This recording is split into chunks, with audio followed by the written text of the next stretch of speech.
is to ask the question why.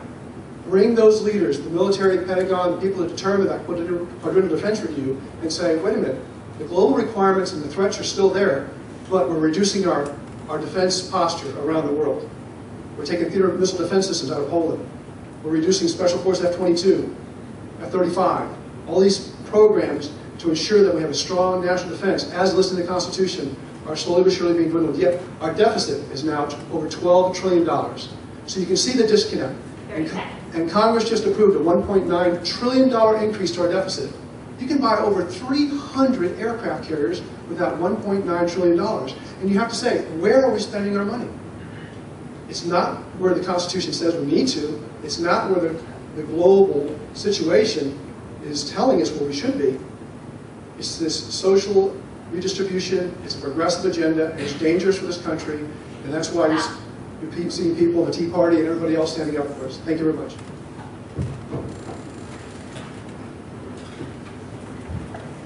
Well, part of the problem is that the people that we're asking why in Congress, when we're turning to the Pentagon and these people, they're not answering the question. So there's a silence that is not getting these questions answered. And when that happens, what are you going to do? I think we all understand now what Congress does. Congress holds the purse strings as far as the military goes. I think our military spending is at a good level. I've talked to a lot of people about this. I certainly don't want to see it decreasing, but we've got to figure out if we can fund it increasing. One thing I would like to see is some kind of commission, a BRAC-like commission, and I called it the SAPC, the Strategic Asset Placement Commission. I'd love to see the same people who are on the BRAC come over to this. I would like for the decisions about carriers and littoral warships and our strategic assets to be made in an apolitical way. Because right now we do not know if they want the carrier moved to Mayport based on needs of the Navy and national defense or a political backroom deal. We have no way of knowing. Right now, Congressman Nye has no way of knowing because he's still getting no answer. So what I say is take this out of the political realm, move it over to some kind of commission that is not wrapped up in the political wheeling-dealing that's going on, and let them make a determination about where to put our strategic assets and what the needs of our national defense is. Because that's actually the primary purpose of our federal government. Thank you. If anyone would like to expand for 1 minute. I didn't really get into the carrier issue as I was framing some of our defense decisions, but the QDR, the legislation which I initiated in 1996, got reauthorized, and the move of the carriers was justified under the QDR. The QDR was not designed to do those sorts of intra-service things. So first of all, the intent of the QDR was used a little bit of a fig leaf to make this move. It was not in the political realm, by the way. It was in the Department of the Navy, because the entire industry has built up around justifying service budgets via the QDR process. And I've overseen it, and I've had friends that have done it. But the move of the carriers is the single biggest issue for this district. That's 11,000 jobs. It's a lot easier to retain jobs than to create jobs. And I did the one thing we can do. I went to see Senator Webb, who's #1 senator. He's a Democrat, and he's a former Secretary of the Navy. And I told him exactly what he ought to do to stop the appropriations. Without the support of the Democratic senators from Virginia, that would not happen. Burt Mizusel, as your congressman, would not let it happen. If I only had one Republican senator, it would not happen, because we'd be able to stop the appropriations there. That's a very important issue. Thanks for bringing it up. Thank you. I said it. I think I said it. I mean, I disagree a little bit. You know, Senator Webb and Glenn Nye were asleep at the switch. Florida's been going after the carrier for a decade. They've been going after the carriers for a decade. I just want to throw something out there, something we should be talking about, because the carrier issue, if any one of us gets sworn into Congress in January of next year, like I said, they're building stuff down in Mayport. It's done.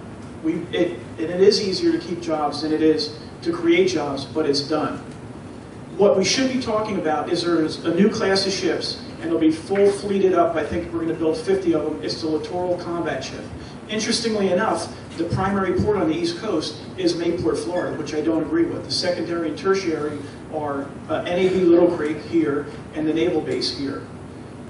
Our congressional leadership and Senator Webb, who once again he was the Secretary of the Navy, should be fighting for a larger share of those ships. And part of those ships is actually a shore-based element because they're a modular ship. I have to stop, I guess. But we should. I would like to see some discussion on the littoral combat ship. We haven't had that yet. Thank you.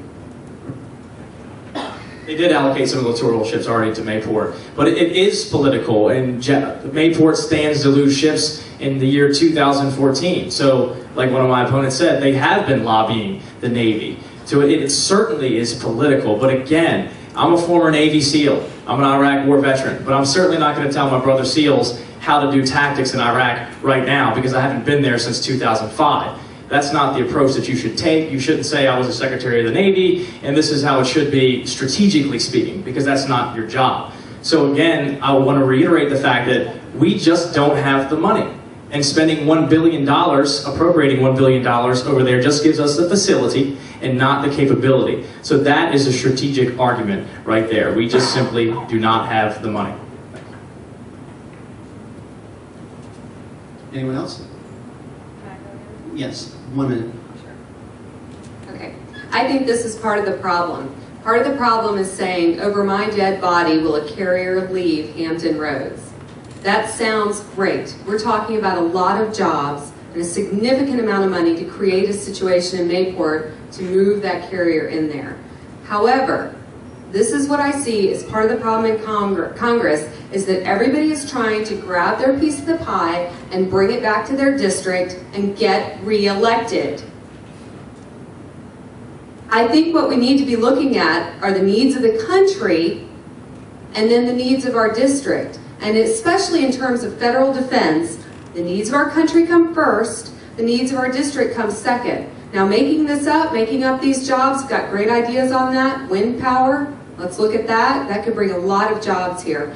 But in terms of bringing the biggest piece of the pie back to my district and come hell or high water to anybody else and to the government, no, that's not what I will do. So that's it. Thanks. Moving on to our next question. It is an economic question. It's the tax question. One of President Obama's economic advisors, Paul Volcker, hinted that the adoption of a value-added tax may be necessary to reduce the deficit. Would you fight the implementation of such a tax, and if so, how? This comes from Very Good Reader, Go Girl. Yes. Yes, I would fight it. And go girl. And actually, one of the biggest things I worry about is, and we've had the discussion about the fair tax. And I know everybody they want me to support the fair tax. In principle, I love the fair tax. I love it. Had we never taxed people before, I love taxing people on consumption rather than making money. But we have a problem right now. We've been taxing people for decades off of their income. What I worry about, and I read the bill, like I promised you. I read the whole bill. I don't read books on it because I don't want other people's opinion. But I read the bill. I still have issues with it. One of the big issues I have, we have a president that's trying to push value-added tax. The transition from our regular income tax system to a fair tax system has us keeping the IRS in place and phasing out the collection of income tax while we phase in the collection of fair tax. What does that look like to you? That's value-added tax. And if in the process of doing it, guess what we can't do? We cannot repeal the 16th Amendment because they're still going to be collecting taxes. So that's a leap of faith that this is going to convert into something you would want with a fair tax. I'll point to you because we talked about fair tax. But what we might end up with, which scares me the most, is value-added tax and we retain income tax. Thank you. Thank you. Mr. Taylor.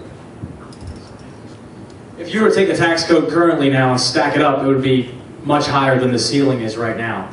I think everything needs to be on the table, especially given this economic situation. I do support the fair tax.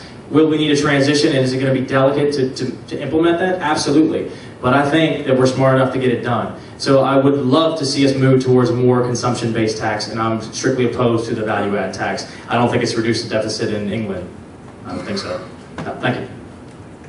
Thank you. Mr. Mississauga. Thank you.